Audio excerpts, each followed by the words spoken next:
புழுவும் சில்வண்டும். முன்பொரு காலத்தில் ஒரு காட்டில் ஒரு அழகான ஆப்பிள் மரத்தோட்டம் இருந்தது. அந்த ஆப்பிள் மரத்தை தோட்டத்தில் உள்ள ஆப்பிள் கனிகள் மிகவும் சுவையாக இருக்கும். அங்கு வந்த ஒரு பட்டாம்பூச்சி ஆப்பிள் மரத்தின் ஒரு கிளையில் முட்டையிட்டு விட்டு சென்றுவிட்டது. முற்றுப்புள்ளி. சிறிது நேரத்தில் அந்த முட்டை உடைந்து அதிலிருந்து ஒரு சிறு புழு வெளிவந்தது. அந்த புழு ஆச்சரியத்துடன் அதன் கண்களை துடைத்துவிட்டு அந்த மரங்களை பார்த்தது. முற்றுப்புள்ளி. புதிதாக பிறந்த அந்த புழுவிற்கு ஒரே பசி, அது அங்கேயும் இங்கேயும் பார்த்தது. பின்பு அதன் கண்களில் ஒரு ஆப்பிள் கனி தென்பட்டது. அது மெதுவாக நகர்ந்து வந்து அந்த ஆப்பிள் ஒரு ஓட்டையை போட்டு விட்டு அந்த ஆப்பிளின் உள் சென்று அமர்ந்து கொண்டது. அதற்கு தேவையான உணவினை அந்த ஆப்பிளின் உள் கொண்டு வந்து வைத்து சாப்பிட்டு கொண்டிருந்தது. சூரியன் மறையும் நேரம் அதற்கு மிகுந்த தூக்கம் வந்தது. அதனால் அது அங்கிருந்த இலைகளை வைத்து ஒரு அழகான படுக்கையை உருவாக்கியது. அந்த படுக்கையில் படுத்து அந்த புழு உறங்கியது. சிறிது நேரத்தில் அதற்கு ஒரு சத்தம் கேட்டது. அது பயந்து கொண்டு கண் விழித்து பார்த்து கொண்டிருந்தது. நேரம் செல்லச் செல்ல அந்த சத்தம் மிகுந்த அளவில் கேட்க ஆரம்பித்தது. புழு வெளிய வந்து அந்த சத்தம் எங்கிருந்து தான் வருது அப்படின்னு பார்த்தது. அந்த புழு சிறிது நேரம் அங்கேயே எங்கேயும் பார்க்கும்போது அங்கிருந்த ஒரு செடியின் மேல் ஒரு சில்வண்டு சத்தம் எழுப்பிக் கொண்டிருப்பதை பார்த்தது. பின்புதான் அதற்கு இந்த சில்வண்டு தான் இந்த சத்தத்திற்கு காரணம் என்பது புரிய வந்தது. கொஞ்ச நேரம் அந்த சில்வண்டு சத்தத்தை நிறுத்தும், நம்மளும் தூங்கி எழலாம் அப்படி என்ன பார்த்துக்கிட்டே இருந்தது அந்த புழு. ஆனால் சில்வண்டு அதோட சத்தத்தை நிறுத்துறரி மாதிரி இல்ல. அதனால சத்தம் கேட்காத மாதிரி வேறு ஏதாவது மரத்துக்கு போய் தூங்கலாம் அப்படின்னு நினைச்சு அந்த புழு வேற ஒரு மரத்திற்கு சென்று ஒரு ஆப்பிளில் துளையிட்டு தூங்க ஆரம்பித்தது. இரவு முழுவதும் நிம்மதியாக தூங்கியது. மறுநாள் காலையில் வழக்கம்போல சாப்பிட ஆரம்பித்தது. அதேபோல் அன்றும் சாப்பிட்டு அப்படியே நேரமும் போய் விட்டது. மீண்டும் இரவு நேரம் உறங்க செல்லும் நேரத்தில் மீண்டும் சில்வண்டுகளின் சத்தம் அதற்கு கேட்டது. எரிச்சலுற்ற புழு, இந்த சில்வண்டுகள் எங்கிருந்தாலும் சத்தம் போட்டு கொண்டே இருக்கின்றன.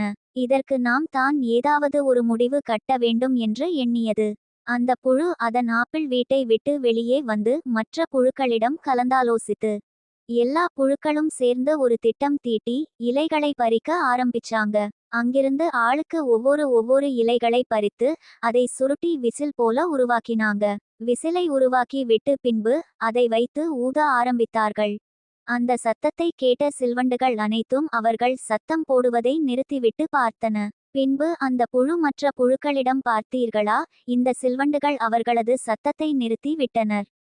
இனிமேல் நாம் நிம்மதியாக தூங்கலாம் என்று கூறி அனைவரும் உறங்க சென்றனர். சில்வண்டுகள் சிறிது நேரத்தில் மீண்டும் அதன் சத்தத்தை தொடங்கியது. மீண்டும் புழுக்கள் அந்த விசிலை வைத்து ஊத ஆரம்பித்தார்கள். சில்வண்டுகள் மீண்டும் அதன் சத்தத்தை நிறுத்தி விட்டு பார்க்க தொடங்கின. பின்பு சில்வண்டுகள் அனைத்தும் இணைந்து புழுக்கள் ஏன் இவ்வாறு செய்கின்றன என்று அவர்களிடம் கேட்க முடிவெடுத்தன. அந்த சில்வண்டுகள் புழுக்கள் இடம் சென்று, ஏன் இவ்வாறு நீங்கள் சத்தம் எழுப்புகிறார்கள்? இந்த சத்தத்தினால் எங்களால் உறங்க இயலவில்லை என்று கூறினார்கள். அந்த சில்வண்டுகளிடம் புழுக்கள் கூறியது, எங்களுக்கும் இதே பிரச்சனைதான், நீங்கள் எழுப்பும் சத்தத்தினால் எங்களாலும் உறங்க இயலவில்லை என்று கூறியது. உடனே அந்த சில்வண்டுகள், நீங்கள் பேசாமல் வேறு இடங்களை பார்த்து கொள்ளலாமே என்று கேட்டது. உடனே அந்த புழு, நான் ஏற்கனவே வேறு வீட்டில் இருந்து இப்பொழுது இந்த வீட்டிற்கு வந்திருக்கிறேன். ஆனாலும் உங்களது சத்தம் தான் அதிகமாக கேட்கிறது என்று கூறியது. உடனே அந்த சில்வண்டு கூறியது, இது எங்களுடைய சுபாவம், நாங்கள் உறங்கும் போது இயற்கையாகவே இந்த சத்தம் எங்களிடம் இருந்து வரும். எங்களால் முடிந்தால் நாங்கள் இதை நிறுத்தி கொள்ள முயல்கிறோம் என்று கூறியது. உடனே அந்த புழு, அப்படியா, எங்களுக்கு இது தெரியாது என்று கூறியது. உடனே அந்த சில்வண்டு, அப்படியா, சரி. நீங்கள் ஏற்கனவே உங்கள் இடங்களை ஒரு முறை மாற்றி விட்டீர்கள். இந்த முறை நாங்கள் எங்கள் இடங்களை மாற்றி விட்டு வேறு இடத்திற்கு செல்கிறோம். எங்கள் நண்பர்களிடமும் கூறுகிறோம். இனிமேல் உங்களுக்கு இந்த சத்தத்தினால் எந்த தொந்தரவும் இருக்காது என்று கூறியது. உடனே அந்த புழு, அப்படியா, ரொம்ப நன்றி. நீங்கள் எங்கள் சூழ்நிலையை புரிந்து கொண்டதற்கு மிகவும் நன்றி என்று கூறியது. கருத்து: எவ்வளவு பெரிய பிரச்சனையாக இருந்தாலும் சிறிது நேரம் பொறுமையாக பேசினால் அப்பிரச்சினையை எளிதாக நீக்கி விடலாம். Web links